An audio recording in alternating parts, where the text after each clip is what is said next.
Assalamualaikum warahmatullahi wabarakatuh. Di sini kami dari kelompok 4 akan menjelaskan tentang bab 21 tentang akuntansi sewa. Itu perkenalkan, nama saya Fira Serlinda dengan nomor MPM akhir 405 dan 6 teman saya yang lainnya yaitu M Akila dengan nomor MPM akhir 334, Karin Nabila dengan nomor MPM akhir 178, Debbie Maura dengan nomor MPM akhir 216, M Zahir dengan nomor MPM akhir 225, Syazia Faradila dengan MPM akhir 244, dan Anindya Widya dengan nomor MPM akhir 250. Jadi pada bagian ini akan menjelaskan mengenai lingkungan sewa. Siapa sih pemain dari lingkungan sewa ini? Dalam perjanjian sewa ada dua pihak, yaitu lessor sebagai pemilik aset dan lessee sebagai penyewa. Nah, pihak yang bertindak sebagai lessor umumnya terdiri dari 3 kategori, yaitu bank, perusahaan sewa captive, dan independen. Pertama, dari sisi bank, mereka menjadi pemain terbesar di bisnis sewa karena punya akses dana yang besar dan murah. Hal ini membuat bank bisa membeli aset dengan biaya yang lebih rendah. Selain itu, bank juga semakin agresif di pasar sewa dan kini transaksi sewa yang dilakukan jadi lebih standar dan efisien.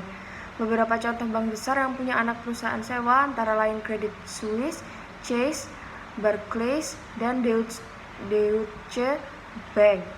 Lalu yang kedua ada perusahaan sewa captive, yaitu anak perusahaan yang khusus menyediakan pembiayaan sewa bagi produk perusahaan induknya. Keunggulannya, mereka bisa langsung menjangkau pelanggan dan paham betul tentang produk yang disewakan.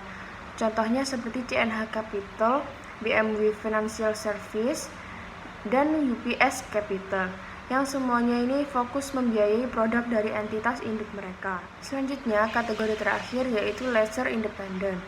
Jenis ini sempat mengalami penurunan pangsa pasar karena bank dan perusahaan captive menjadi lebih agresif. Berbeda dari dua sebelumnya, perusahaan independen tidak memiliki akses langsung ke pelanggan atau dana murah. Tapi keunggulannya, mereka biasanya lebih fleksibel dan inovatif dalam menyusun kontrak sewa bagi lessee. Selain itu, mereka juga sering bertindak sebagai lembaga pembiayaan bagi perusahaan yang tidak punya anak sewa sendiri. Sekarang kita masuk ke pembahasan tentang lingkungan dan sifat konseptual sewa. Lingkungan sewa memiliki beberapa karakteristik, di antaranya pembiayaan penuh dengan suku bunga tetap, perlindungan terhadap keusangan aset, fleksibilitas, pembiayaan yang lebih murah, keuntungan pajak, dan pembiayaan yang tidak tercatat di neraca. Sedangkan untuk sifat konseptual sewa, ada beberapa hal penting yang perlu diperhatikan. Misalnya, aset sewaan itu tidak boleh dikapitalisasi sembarangan. Kemudian, sewa yang mirip dengan pembelian angsuran harus dikapitalisasi. Dan semua sewa jangka panjang juga perlu dikapitalisasi. Selain itu, sewa yang tidak bisa dibatalkan biasanya dikenai penalti yang cukup besar kalau terjadi non-kinerja. Selanjutnya ada kriteria kapitalisasi sewa oleh lise. Lise mencatat aset dan kewajiban sewa sebesar nilai kini pembayaran sewa minimum, mencerminkan hak penggunaan aset beserta kewajiban pembayaran yang tidak dapat dibatalkan. Sewa dikapitalisasi sebagai sewa pembiayaan jika secara substansial mengalihkan resiko dan manfaat kepemilikan aset ke lise. 4 kriteria kapitalisasi utama. Yang pertama, kepemilikan aset dialihkan ke lise pada akhir masa sewa. Lalu yang kedua, terdapat opsi pembelian dengan harga lebih rendah dari nilai pasar atau bargain purchase option. Lalu yang ketiga, masa sewa mencakup sebagian besar umur ekonomik aset, umumnya lebih dari 75%. Yang keempat, nilai kini pembayaran sewa minimum mendekati nilai wajar aset, umumnya lebih dari 90%. Penentuan klasifikasi berdasarkan substansi. Kriteria ini menekankan penilaian profesional untuk menentukan apakah pengalihan risiko dan manfaat sudah terjadi, bukan sekedar bentuk kontrak. Lalu, misalnya lise menanggung kerugian pembatalan sewa, menanggung fluktuasi nilai residu, atau memiliki opsi perpanjangan sewa dengan harga rendah dapat menjadi indikasi sewa pembiayaan. Lalu ada akuntansi dan penyusutan aset sewa oleh lise. Setelah dikapitalisasi, aset sewaan dicatat sebagai aset tetap dan kewajiban sewa sebagai liabilitas jangka panjang di laporan keuangan. Jika kepemilikan dialihkan atau ada opsi pembelian, aset disusutkan sesuai umur ekonomis aset. Jika tidak, penyusutan dilakukan selama masa sewa karena aset dikembalikan ke lessor setelah itu. Dibagi antara pokok dan bunga menggunakan metode bunga efektif, sehingga beban bunga periode adalah persentase konstan dari sisa kewajiban sewa. Lise menggunakan suku bunga implisit lessor jika dapat diestimasi secara praktis.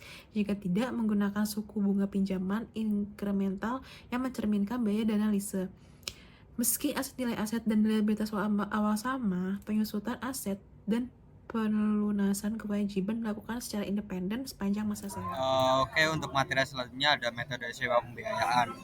Untuk menggambarkan sewa pembiayaan, di sini diasumsikan bahwa CNH Capital atau NLD, entitas anak CNH Global dan Ivanhoe minus Ltd menandatangani perjanjian sewa pada tanggal 1 Januari 2012 yang mensyaratkan CNH untuk menyewakan sebuah front-end loader kepada Ivanhoe mulai 1 Januari 2012. Syarat dan ketentuan perjanjian sewa dan data terkait lainnya adalah sebagai berikut. 1. Jangka waktu sewa ada 5 tahun. Perjanjian sewa tersebut tidak dapat dibatalkan dan mengharuskan pembayaran sewa sebesar $25.981 pada setiap awal tahun berbasis anuitas jatuh tempo. Lalu yang kedua, loader tersebut memiliki nilai wajar pada saat awal sewa sebesar $100.000, perkiraan umur ekonomi selama 5 tahun dan tidak ada nilai residu. Lalu yang ketiga, Ivanhoe membayar semua biaya pelaksanaan secara langsung kepada pihak ketiga kecuali untuk pajak properti sebesar $2.000 per tahun yang dimasukkan sebagai bagian dari pembayaran tahun kepada CNH. Yang keempat, ada sewa tidak berisi opsi perpanjang. Loader akan dialihkan kembali ke CNH pada saat menghentikan sewa. Yang kelima, suku bunga pinjaman inkremental Ivanhoe adalah 11% per tahun. Lalu yang keenam, ada Ivanhoe menyusutkan peralatan serupa yang dimilikinya secara garis lurus. Lalu yang ketujuh, ada CNH menetapkan sewa tahunan untuk mendapatkan tingkat imbal hasil investasi sebesar 10% per tahun. Ivanhoe mengetahui fakta ini.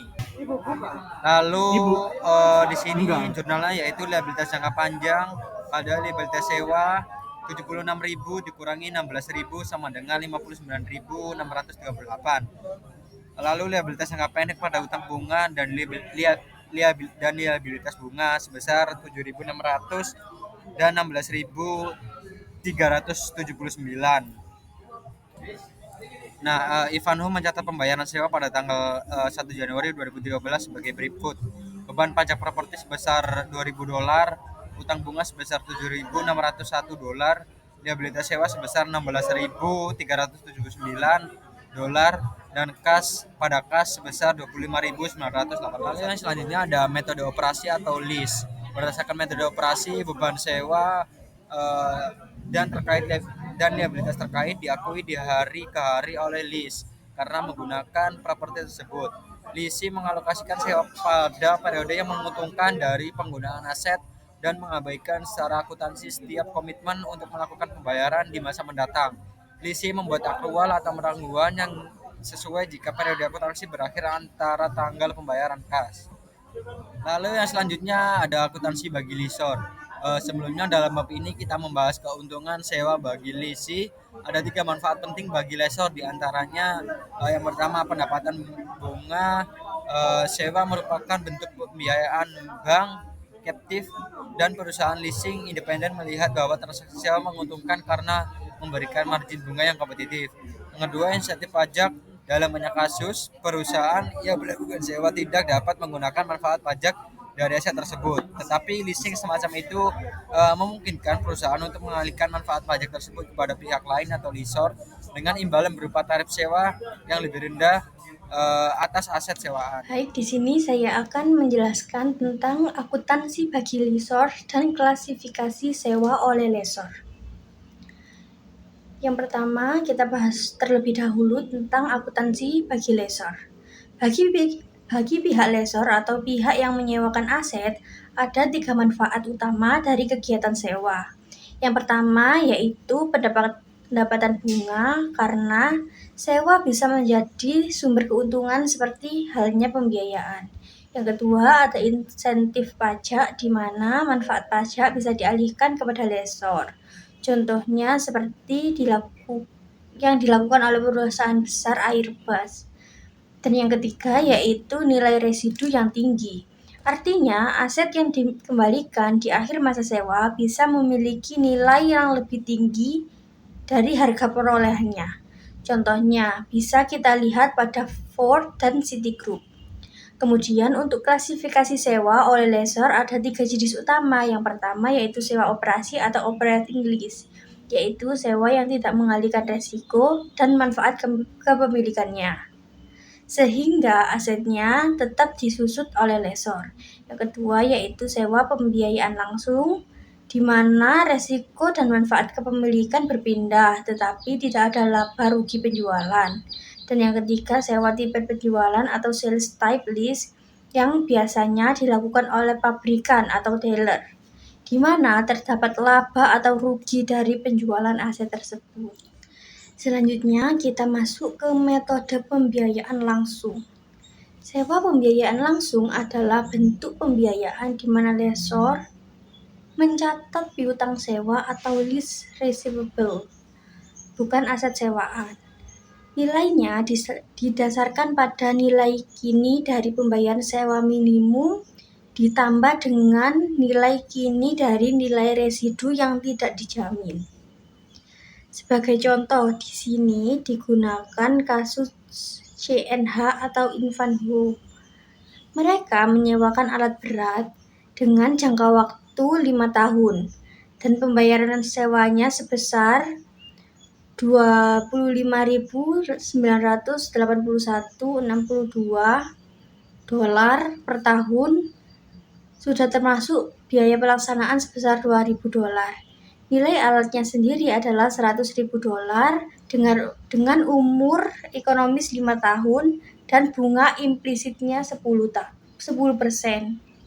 Karena nilai kini pembayaran sewa sama dengan nilai wajar aset, maka transaksi ini tergolong sebagai sewa pembiayaan langsung. Untuk jurnal awalnya, lessor mencatat piutang sewa sebesar $100.000 di debit dan peralatan $100.000 di kredit.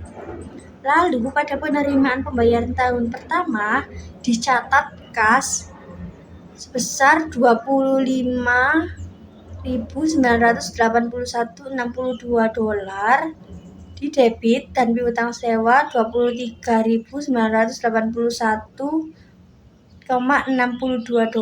di kredit dan beban pajak properti $2.000 di kredit. Dari sini kita bisa melihat bahwa lessor memperoleh pendapatan bunga dari piutang sewanya, bukan dari kepemilikan aset tersebut. Selanjutnya yaitu ada metode operasi lessor. Jadi metode ini digunakan ketika aset yang disewakan tetap dimiliki oleh lessor. Jadi tidak ada pemindahan kepemilikan. Pendapatan sewanya diakui setiap periode, bukan sekaligus di awal kontrak. Contohnya yaitu perusahaan mencatat penerimaan kas sebagai berikut, yaitu kas sebesar $25.981,62 di debit dan pendapatan sewa $25.981,62 di kredit. Kemudian karena asetnya masih dimiliki lessor, maka tetap dilakukan penyusutan, misalnya dengan metode garis lurus untuk aset senilai $100.000 dan umur ekonomis 5 tahun.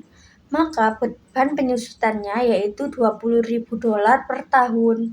Jadi jurnalnya yaitu beban penyusutan sewa pembiayaan sebesar $20.000 di debit dan akumulasi penyusutan sewa pembiayaan sebesar $20.000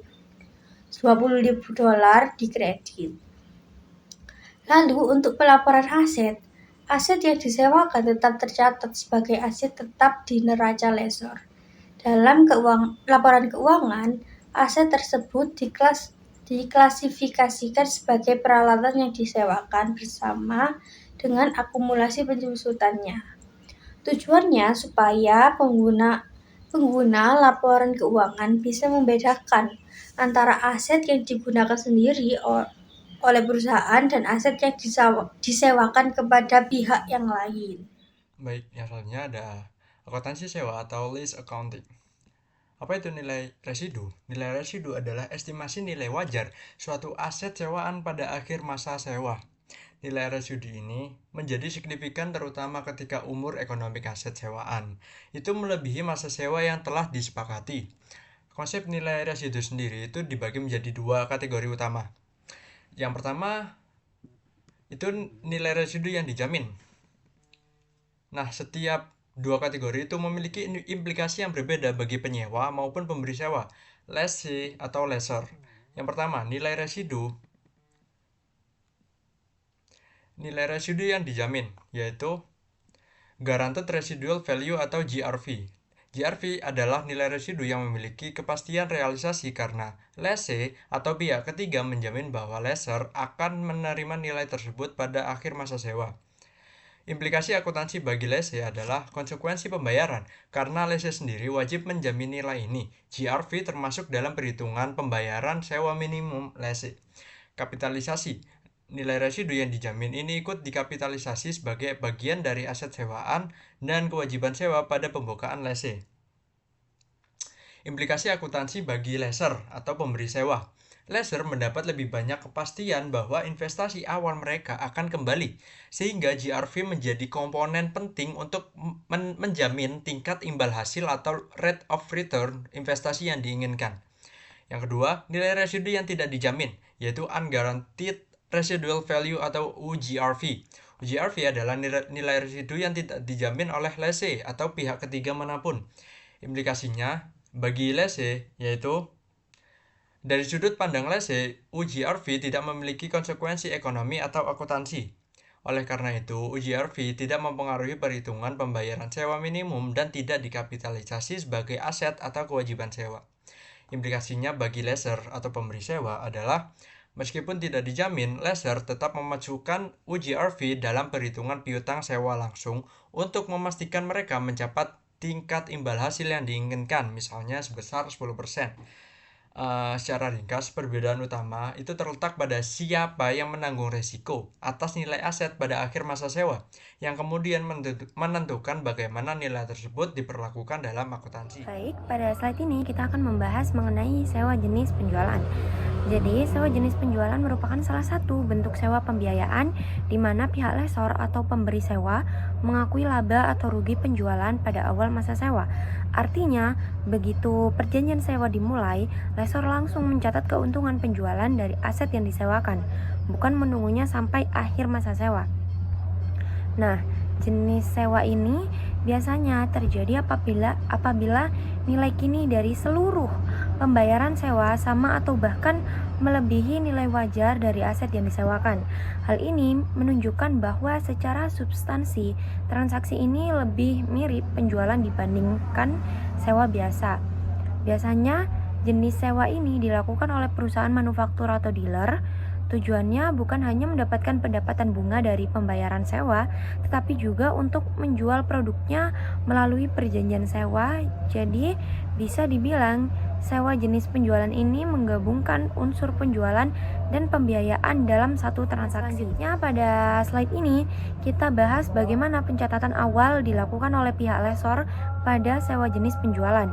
Misalnya, nilai wajar aset yang disewakan sebesar 500 juta rupiah, sedangkan harga pokok asetnya 400 juta. Dari data tersebut, lessor akan mengakui piutang sewa sebesar 500 juta, yaitu sebesar nilai kini pembayaran sewa yang akan diterima. Pada saat yang sama, lessor juga menghapus aset persediaan karena barang tersebut sudah disewakan dan diakui sebagai harga pokok penjualan. Jadi, jurnal yang dibuat pada awal masa sewa adalah piutang sewa di sebelah debit sebesar 500 juta dan pendapatan penjualan kredit 500 juta, kemudian harga pokok penjualan di sisi debit 400 juta dan persediaan aset sewa di sisi kredit sebesar 400 juta. Dari transaksi ini, lessor akan langsung mengakui laba kotor sebesar 100 juta rupiah, yaitu selisih antara nilai wajar aset dan harga pokoknya. Jadi di awal masa sewa saja lessor sudah memperoleh laba penjualan. Di slide berikutnya kita akan membahas bagaimana lessor tetap memperoleh pendapatan selama masa sewa berlangsung. Setelah transaksi penjualan diakui di awal, lalu dicatat, lessor masih akan menerima pembayaran kas secara berkala dari lessee. Setiap kali menerima pembayaran, jumlah tersebut terdiri dari dua komponen, yaitu pendapatan bunga dan pengurangan piutang sewa. Sebagai contoh, pada tahun pertama, lessor menerima pembayaran kas sebesar 158 juta rupiah. Dari jumlah itu, 50 juta diakui sebagai pendapatan bunga, sementara sisanya yaitu 108 juta mengurangi saldo piutang sewa. Pendapatan bunga ini dihitung dari saldo piutang sewa dikalikan dengan tingkat bunga implisit yang disepakati. Jadi, selain memperoleh laba penjualan di awal masa sewa, lessor juga mendapatkan pendapatan bunga secara berkala hingga masa sewa berakhir. Hal ini menunjukkan bahwa sewa jenis penjualan memberi dua sumber pendapatan bagi lessor, yaitu laba di awal dan bunga selama masa sewa. Yang selanjutnya adalah materi liabilitas sewa lancar versus tidak lancar. Nah, dalam laporan keuangan, kewajiban sewa dipisahkan menjadi kewajiban jangka pendek, yaitu lancar, dan kewajiban jangka panjang, yaitu tidak lancar. Nah, pembagian ini penting supaya pengguna laporan keuangan bisa melihat kewajiban jangka pendek perusahaan dan kemampuan perusahaan untuk memenuhi kewajiban jangka panjang. Yang pertama adalah kewajiban sewa jangka pendek, yaitu lancar. Nah, bagian utang sewa yang harus dibayar dalam waktu maksimal 1 tahun ke depan ini biasanya termasuk bagian pokok ditambah bunga yang jatuh tempo selama satu periode akuntansi berikutnya. Kemudian yang kedua, kewajiban sewa jangka panjang, yaitu tidak lancar, sisa utang sewa yang akan jatuh tempo lebih dari 1 tahun. Nah, pada bagian ini itu menunjukkan komitmen pembayaran jangka panjang perusahaan. Ke pengungkapan data sewa. Pada pengungkapan data sewa itu terbagi menjadi dua, yaitu lessee, yaitu penyewa, lalu lessor, yaitu pemberi sewa. Pada lessee itu mengakui aset hak guna dan liabilitas sewa. Aset itu disusutkan, liabilitas dibayar bertahap dengan bunga. Lessee umumnya memakai modal sewa pembiayaan, kecuali sewa jangka pendek atau aset kecil yang boleh langsung jadi beban. Kemudian yang kedua, yaitu lessor, mengklasifikasikan sewa menjadi finance lease dan operating lease. Pada finance lease, aset diganti jadi piutang sewa dan pendapatan bunga diakui. Sedangkan pada operating lease, aset tetap dicatat, disusutkan, dan pendapatan sewa diakui per periode. Pada pengungkapan data sewa itu terdapat tantangan. Nah, tantangannya itu terletak pada mendiskualifikasi sewa sebagai sewa pembiayaan kepada lessee dan pada saat membuat sewa yang sama tetap memenuhi syarat sebagai sewa pembiayaan kepada lessee. Yang terakhir yaitu terdapat upaya menghindari pengakuan sewa pembiayaan. Perusahaan itu menyusun kontrak agar terlihat sebagai sewa operasi, bukan sewa pembiayaan. Tujuannya yaitu menghindari pengakuan liabilitas agar laporan keuangan terlihat lebih baik dan rasio keuangan tetap sehat. Nah, terdapat beberapa upayanya, yaitu yang pertama menggunakan suku bunga yang lebih tinggi oleh lessee untuk mengecilkan nilai kini pembayaran sewa. Yang kedua, meminta pihak ketiga menjamin nilai residu agar resiko itu terlihat berada pada lessor. Kemudian terakhir, menentukan durasi sewa hampir sama dengan umur aset, tetapi sedikit di bawah ketentuan formal. Nah, praktik ini itu sebenarnya melanggar prinsip substansi mengungguli bentuk dalam akuntansi. Dan secara dokumen itu tetap sewa operasi, namun substansi ekonominya menunjukkan lessee memperoleh manfaat dan menanggung resiko utama. Baik, sekian penjelasan materi dari kelompok 4. Apabila ada salah kata, kami mohon maaf. Semoga penjelasan ini membantu dan bermanfaat. Terima kasih. Wassalamualaikum warahmatullahi wabarakatuh.